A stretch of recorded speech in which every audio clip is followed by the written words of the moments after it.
पिछले एपिसोड में हमने देखा था कि किस तरह से बंगाल वॉरियर्स के नाम जीत दर्ज हुई।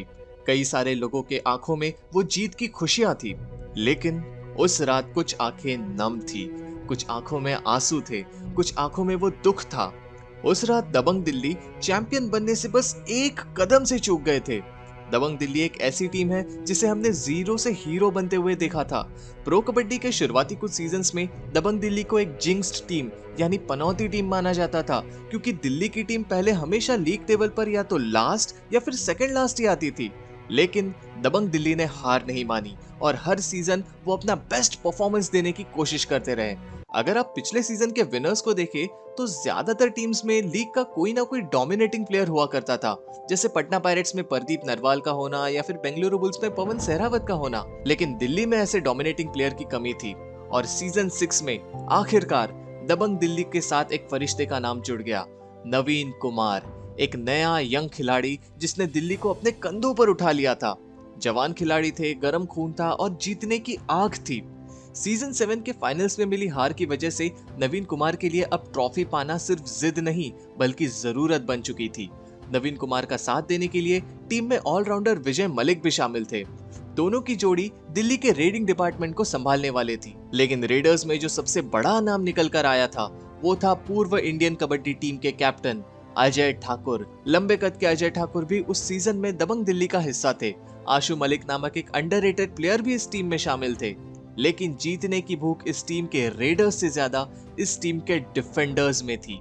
अब इससे पहले कि हम डिफेंडर्स की चर्चा करें, आपने मनप्रीत सिंह का ये वाला वीडियो तो जरूर देखा होगा। इस वीडियो में वो एक लाइन कहते हैं, वो कहते हैं कि कबड्डी का ऐसा कोई भी टाइटल नहीं जो मैंने ना जीता हो। अब इस बात पर हम थोड़ा रिसर्च करते हैं तब हमें पता चलता है कि हाँ, एक्चुअल में मनप्रीत सिंह ने कबड्डी के सारे टाइटल्स कम से कम एक बार तो जीते ही है। प्रो कबड्डी के तीसरे सीजन में मनप्रीत सिंह पटना पायरेट्स की टीम में आए थे और उसी सीजन में वो जीत भी गए और उन्होंने रिटायरमेंट भी ले ली। इंडिया में ऐसे कितने ही खिलाड़ी होंगे जिन्होंने कबड्डी के सारे टाइटल्स जीते हो? Manpreet Singh yes, Anoop Kumar yes, Manjeet Chhillar no. Manjeet Chhillar ने प्रो कबड्डी के चैंपियन का खिताब अब तक नहीं जीता था। कई इंटरव्यूज में मंजीत छिल्लर ने इस बात का जिक्र भी किया था कि वो कबड्डी के सारे टाइटल्स जीत चुके हैं, बस प्रो कबड्डी का टाइटल नहीं जीत पाए हैं। और no offence to any players, लेकिन ये बात सच है कि जैसे जैसे उम्र बढ़ती है वैसे वैसे खिलाड़ियों को फिटनेस मेंटेन करना मुश्किल होता जाता है। मंजीत छिल्लर चाहे तो यहाँ पर आराम से रिटायरमेंट ले सकते थे, लेकिन ऐसा करने से जिस लीग की वजह से कबड्डी को इतनी पहचान मिली, उन्हें इतनी पहचान मिली, उस लीग को जीतने का सपना अधूरा रह जाता। और शायद यही जिद एक वजह बन गई कि वो इस उम्र में भी कबड्डी के साथ जुड़े रहे और एक खिलाड़ी के तौर पर मैट पर उतरते रहे। दबंग दिल्ली के साथ वो इकलौते ऐसे सीनियर खिलाड़ी नहीं थे। उनके साथीदार राइट कवर पर खेलने वाले जीवा कुमार, वो भी एक सीनियर खिलाड़ी थे। लेफ्ट कॉर्नर पर खेलने वाले Joginder Narwal, one of the most senior खिलाड़ी।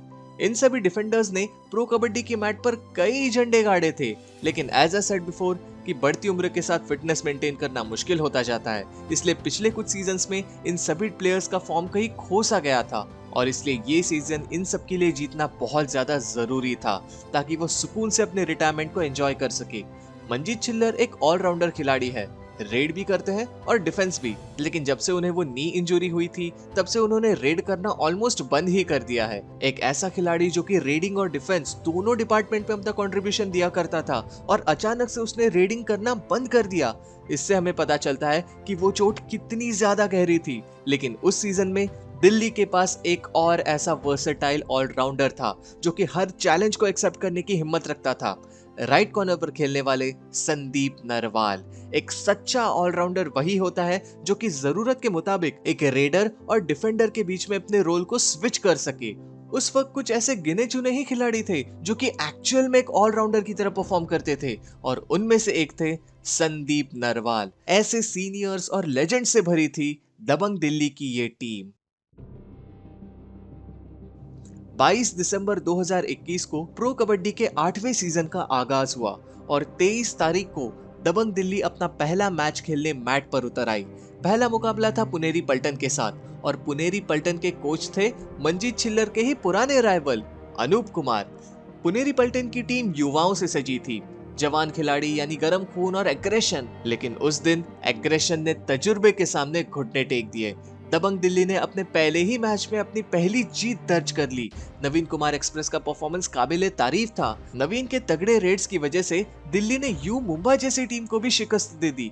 दिल्ली का परफॉर्मेंस काफी बढ़िया चल रहा था और देखते ही देखते वो दिन आ ही गया। 29 दिसंबर 2021, वो दिन जब दिल्ली के सामने होने वाले थे बंगाल वॉरियर्स। वही बंगाल वॉरियर्स जिन्होंने पिछले सीजन के फाइनल्स में दबंग दिल्ली को ट्रॉफी से दूर कर दिया था। पिछले सीजन के बाद पेंडेमिक की वजह से एक साल प्रो कबड्डी नहीं हुआ था, यानी इतने लंबे अरसे से दबंग दिल्ली अपना बदला लेने के लिए तरस रही थी और अब वो दिन आ ही गया। मैच की शुरुआत होते ही ये बात तो हम सब समझ गए कि वाकई में दिल्ली इस पल का काफी बेसब्री से इंतजार कर रही थी। दिल्ली ने बंगाल वॉरियर्स को सिर्फ हराया ही नहीं बल्कि पूरे 20 पॉइंट्स जैसे बड़े मार्जिन के साथ हराया। मैच खत्म होने के बाद दिल्ली की टीम तो खुश थी ही, लेकिन नवीन कुमार एक्सप्रेस की आंखों में वो सैटिस्फैक्शन नजर आ रहा था। उस मैच में नवीन कुमार एक्सप्रेस ने अकेले ने ही 24 पॉइंट्स कमा लिए थे और साथ ही में विजय मलिक ने भी 10 पॉइंट्स कमा लिए थे। दिल्ली अपने मकसद को पूरा करने के लिए कोई कसर नहीं छोड़ना चाहती थी। रास्ते में आने वाले सभी टीम्स को दिल्ली काफी तगड़ी टक्कर दे रहे थे, जहां उन्होंने यू मुंबई, यूपी योद्धास और तेलुगु टाइटंस जैसी टीम को धूल चटा दी और उसमें सबसे बड़ा कंट्रीब्यूशन होता था नवीन कुमार एक्सप्रेस का। हर मैच में उनका स्कोर डबल डिजिट में जाता था। नवीन एक्सप्रेस ही वो बहुत बड़ा रीजन थे कि जिस वजह से दिल्ली धीरे धीरे लीग टेबल पे टॉप पर आ रही थी। लेकिन क्या होता अगर नवीन कुमार एक्सप्रेस इस टीम में ना होते तो? क्या ये टीम उनके बगैर भी जीत पाती? इस सवाल का जवाब हमें बहुत ही जल्दी मिलने वाला था। दरअसल एक मैच के दौरान नवीन कुमार एक्सप्रेस इंजर हो गए थे। खुशकिस्मती से उनकी ये चोट ज्यादा गहरी नहीं थी, लेकिन उन्हें पूरी तरह से रिकवर होने के लिए कुछ दिनों का आराम लेना जरूरी था। अब जब टीम के मुख्य रेडर ही टीम में नहीं है तो टीम पिछड़ने लगी। विजय मलिक अपनी पूरी जी जान लगा रहे थे, सभी डिफेंडर्स अपना बेस्ट दे रहे थे, लेकिन उतना काफी नहीं था। दबंग दिल्ली मैचेस हारने लगी थी। इनफैक्ट एक वक्त ऐसा भी आया था जब दबंग दिल्ली का मुकाबला बेंगलुरु बुल्स के साथ हुआ था और बेंगलुरु बुल्स ने बिल्कुल भी रहम नहीं दिखाया। नवीन कुमार एक्सप्रेस की गैर मौजूदगी का पूरा फायदा उठाया और पूरे 22 और 61 के स्कोर के साथ, यानी पूरे 39 पॉइंट्स जैसे बड़े मार्जिन के साथ दबंग दिल्ली को काफी बुरी तरह से हरा दिया। दिल्ली की यह हालत फैंस से देखी नहीं जा रही थी, लेकिन खिलाड़ियों ने अपना मनोबल मजबूत रखा क्योंकि टीम में एक सच्चा ऑलराउंडर खिलाड़ी भी तो था जो कि रेड और डिफेंस दोनों करने की काबिलियत रखता था, संदीप नरवाल। टीम ने अपने स्ट्रैटेजी में कुछ बदलाव किए। आमतौर पर संदीप नरवाल राइट कॉर्नर पर खेला करते थे, लेकिन अब संदीप नरवाल आ गए राइट कवर पे मंजीत छिल्लर के साथ और राइट कॉर्नर पर खेलने के लिए आए कृष्ण धुल नाम के एक नए डिफेंडर। और तो और संदीप नरवाल डिफेंस के साथ साथ रेडिंग में भी अपना कंट्रीब्यूशन देने लगे। जहां जरूरत होती संदीप नरवाल उस पोजीशन पे फिट हो जाते। संदीप नरवाल ने जो वर्सेटैलिटी उस सीजन में दिखाई थी, वैसी वर्सेटैलिटी शायद ही किसी प्लेयर ने पूरे सीजन में दिखाई थी। धीरे धीरे दबंग दिल्ली की गाड़ी ट्रैक पर आने लगी। सभी डिफेंडर्स, रेडर्स अपने खुद के इंडिविजुअल पॉइंट्स बढ़ाने के बजाय टीम वर्क पे ज्यादा ध्यान देने लगे और फिर दबंग दिल्ली जीत की राह पर फिर से चलने लगी। दिल्ली का परफॉर्मेंस काफी बेहतर हो गया था और कुछ दिनों बाद विरोधी टीम्स को हराते हुए दिल्ली की शान वापस आई और इंजरी को मात देके दिल्ली की जान वापस आई। नवीन कुमार एक्सप्रेस अपनी चोट से रिकवर होकर दिल्ली की टीम के साथ दोबारा जुड़ गए और उसके बाद there was no turning back. Naveen Kumar के परफॉर्मेंस और प्लेयर्स के कॉम्बिनेशन की वजह से दबंग दिल्ली अनस्टॉपेबल बन गई और देखते ही देखते दबंग दिल्ली सेमीफाइनल्स तक पहुंच गई। इस सेमीफाइनल के लिए दिल्ली के फैंस काफी ज्यादा एक्साइटेड थे क्योंकि दिल्ली के सामने होने वाली थी बेंगलुरु बुल्स।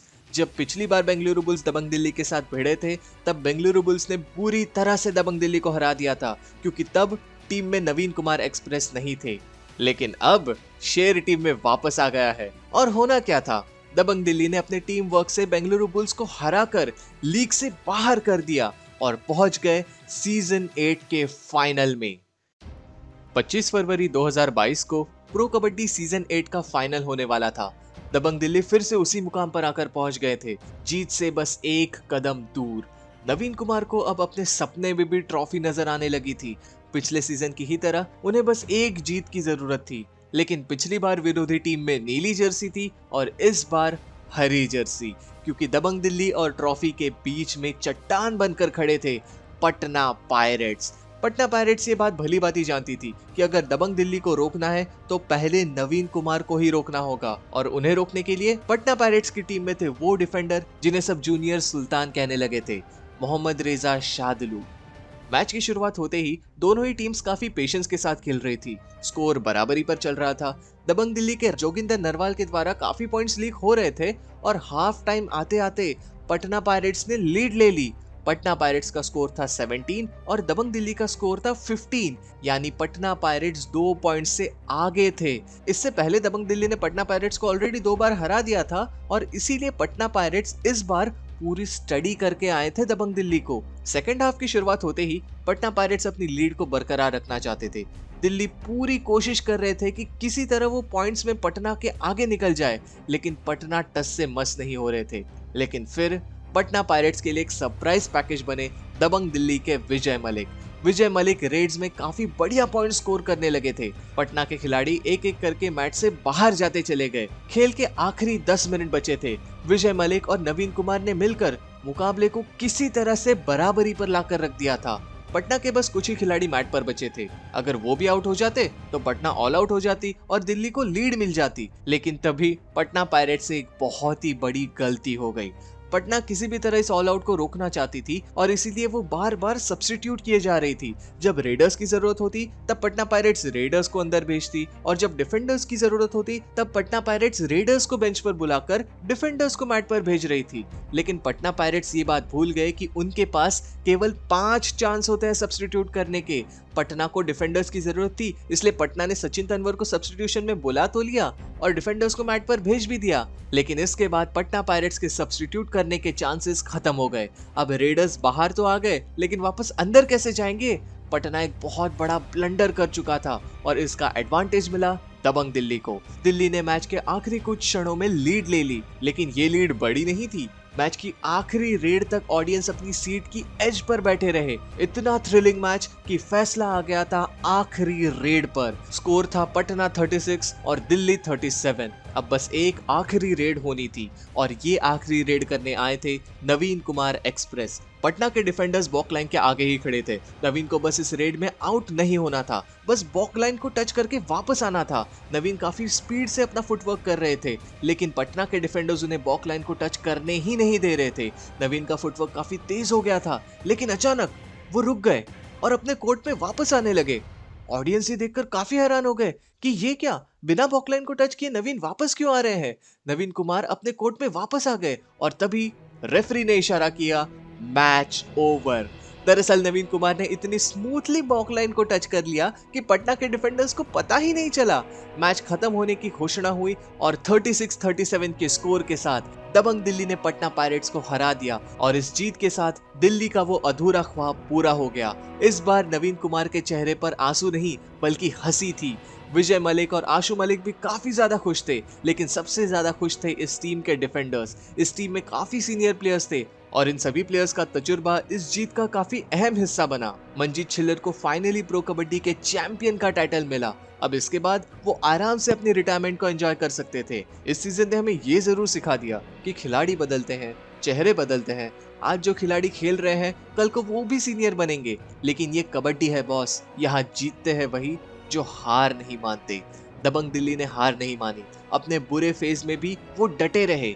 जिस टीम को दुनिया जिंक्स टीम यानी पनौती टीम कहती थी, आज उसी टीम ने सभी टीम्स को पीछे छोड़ दिया और बन गए प्रो कबड्डी के चैंपियंस।